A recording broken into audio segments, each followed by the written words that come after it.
আসসালামু আলাইকুম viewers, welcome back to my channel. আজ আমি শেয়ার করছি চানাচুর মাখা বা চানাচুর ভর্তা রেসিপি। চলুন তাহলে রেসিপিটি দেখে নেওয়া যাক।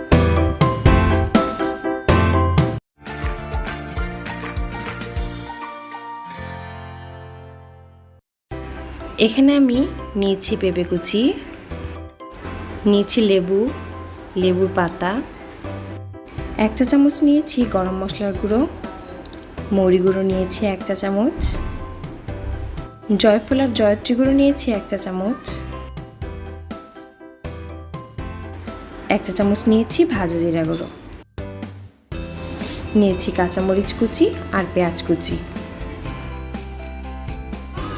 আমি একটি ভাজা ডিম ঝুরি করে নিয়েছি, সাথে নিয়েছি চানাচুর আর নিয়েছি ভাজা তিল। চানাচুর ভর্তা তৈরির জন্য আমি প্রথমে চানাচুর নিয়ে নিলাম।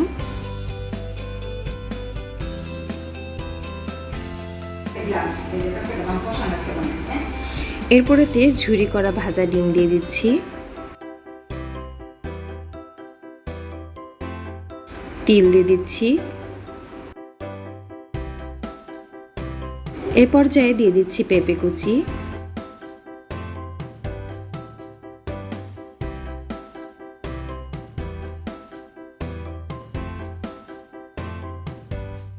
দিয়ে দিলাম কাঁচামরিচ কুচি, পেঁয়াজ কুচি,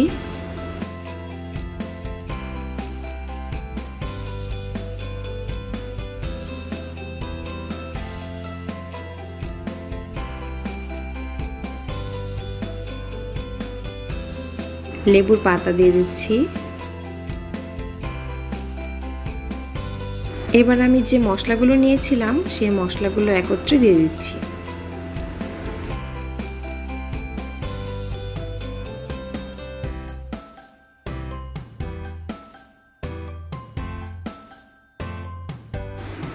আর দিয়ে দিচ্ছি লেবুর রস,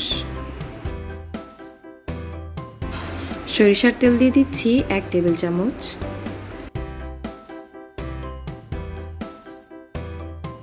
দিয়ে দিচ্ছি পরিমাণ মতো লবণ। এবার এগুলো একত্রে মিশিয়ে নিতে হবে।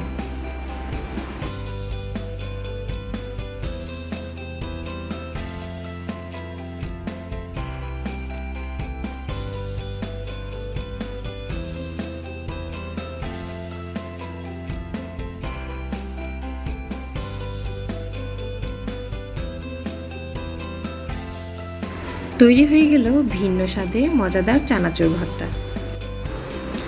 দেখেই মুখে জল চলে আসছে, তাই না? তাই দেরি না করে রেসিপিটি ফুল ফলো করে ঝটপট বাসায় তৈরি করে ফেলুন। ভিডিওটি কেমন লেগেছে তা অবশ্যই কমেন্ট বক্সে জানাবেন। আর যারা এখনও আমার চ্যানেলটি সাবস্ক্রাইব করেননি, অবশ্যই চ্যানেলটি সাবস্ক্রাইব করে পাশে থাকা বেল আইকনটি অন করে দেবেন। আজ এ পর্যন্তই। আল্লাহ হাফেজ।